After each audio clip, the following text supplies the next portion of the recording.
Hello viewers, আসসালামু আলাইকুম। সবাই কেমন আছেন? আশা করি ভালো। দেশ ও প্রবাস থেকে কালো জাদু তন্ত্রমন্ত্র এসকে চ্যানেলটি এই মুহূর্তে যারা দেখছেন সকলকে জানাই আন্তরিক ধন্যবাদ ও শুভেচ্ছা। আশা করি সবাই ভালো আছেন। আলহামদুলিল্লাহ, আপনাদের দোয়ায় আমি আল্লাহর রহমতে ভালো আছি।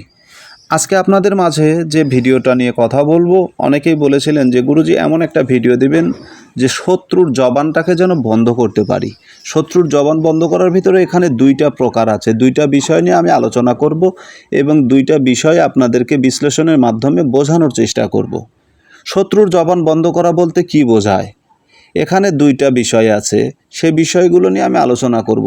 এক হচ্ছে মানুষের জবানকে চিরতরে বন্ধ করে দেওয়া। দুই, শত্রু যেন তার শত্রুর জবানকে না ব্যবহার করতে পারে, অর্থাৎ আপনার বিরুদ্ধে আচরণ না করতে পারে, আপনার বিরুদ্ধে যেন কোনো কিছু বলতে না পারে। নাম্বার দুই, ঠিক আছে? সে শত্রুতা করে আপনার বিরুদ্ধে আচরণ যেন করতে না পারে। তো এই বিষয়ে আজকে আপনাদের সামনে কথা বলবো এবং এটার সমাধান দিব। মানব জীবনে ভাই জীবনে শত্রুর কোনো অভাব নাই। পৃথিবীতে যতদিন বাঁচবেন, দুনিয়ার শুরু থেকে শেষ পর্যন্ত মানুষ মানুষের শত্রু হবে, এটাই স্বাভাবিক। পাশাপাশি জিন শত্রু বলেন, শয়তান বলেন, ইবলিস বলেন, অনেক শত্রু আছে, তার ভিতরে মানুষই মানুষের বেশি শত্রুতা করে থাকে। এখন জিন এরা তো আপনাকে প্রকাশ্যে এসে ওই ধরনের কিছু করবে না, কিন্তু মানুষ নামক যে শয়তানগুলো আছে এরা আপনাকে অফিস আদালত বলেন, ক্ষেত খামার বলেন,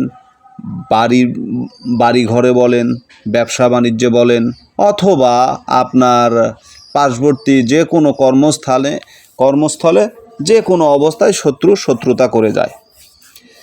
গতকালকে একজন ব্যক্তি আমাকে একটা কথা বলল, ওনার কথার উপরে বেসিস করে আমি এই তকবিরটা আজকে দিচ্ছি। উনি একটা অফিসে জব করে, চাকরি করে।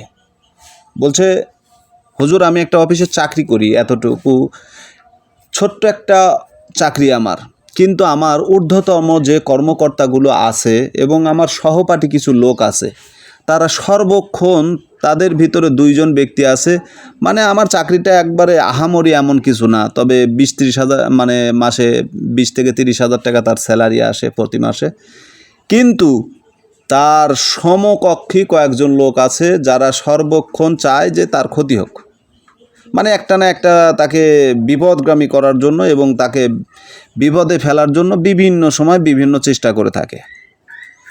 তো এমন একটা অবস্থা যে বাচ্চা কাচ্চা নিয়ে, মানে এখন হুট করে পারতেছে না সে চাকরিটাকে ছেড়ে দিতে বা সেখান থেকে চলে যেতে, কারণ পরিবার আছে, বাচ্চা কাচ্চা আছে, ছোট ছোট ছেলে মেয়ে আছে, মানে খুবই একটা কষ্টের ভিতরে আছে।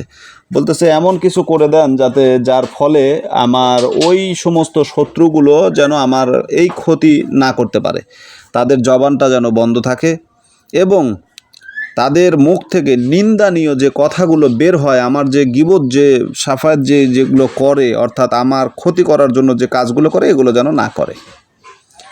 যার কারণে তার কান্নাকাটি এবং করুণ কথাগুলো শোনার পরে আজকের এই নকশাটা আমি আপনাদের সামনে উপস্থিত করলাম। প্রিয় ভাই বন্ধুগণ, ভুল করে এটা কোনো মাজলুমের উপরে ব্যবহার করবেন না, কারণ তার জবান বন্ধ হয়ে যাবে। আর কারো জবানকে যদি অন্যায়ভাবে বন্ধ করেন, মহান আল্লাহ তাআলা যেন আপনার জবানকেও বন্ধ করে দেয়। আমি আপনার জন্য অভিশাপ দিলাম, আল্লাহর কাছে আপনার জন্য এটা আমি বলে রাখলাম, কারণ আপনাদেরকে আমি ভালোর জন্য দিলাম, কিন্তু আপনি ভালো না করে আপনি উল্টাটা করলেন, খারাপ কিছু করলেন। আমি এর জন্য খুশি না। কাজ করার পূর্বে আমার থেকে এজাজত নেবেন, এজাজত ছাড়া কেউ কাজ করবেন না, কাজ হবে না। সমস্ত বিষয়ের কিন্তু গুরুবিদ্যা থাকে, গুরু থাকতে হবে, শিক্ষক থাকতে হবে। আজকের যে নকশাটা, এটা লেখার যে নিয়মটা, এটা আপনার নিয়মটা এখানে লেখা আছে, তারপর আমি বলে দিচ্ছি। পানির উপরে একটা স্বর পড়ে, এটা নদীতে পাওয়া যায় বা যে কোনো পুষ্কুনি এগুলোতে পাওয়া যায়। ওই পানির উপরকার যে স্বরটা, এটা মেশকো জাফরান, হাবরো জাফরানের সঙ্গে মিশ্রণ করে নিয়ে সেটা দিয়ে, সেই জালি স্বর দিয়ে আপনারা কালি তৈরি করে এই নকশাটা অঙ্কন করবেন। নকশার নিচে অবশ্যই যে শত্রুকে আপনি জবান বন্ধ করতে চাচ্ছেন, শত্রুর নাম লিখবেন, ঠিক আছে?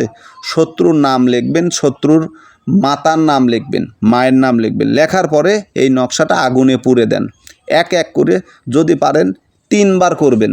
শত্রুর জবান চিরতরে বন্ধ হয়ে যাবে। তবে ভুলেও খারাপ উদ্দেশ্যে, অসৎ উদ্দেশ্যে কারো জবান বন্ধ করতে যাবেন না, নিজে ক্ষতিগ্রস্ত হবেন, নিজে বিপদে পড়বেন।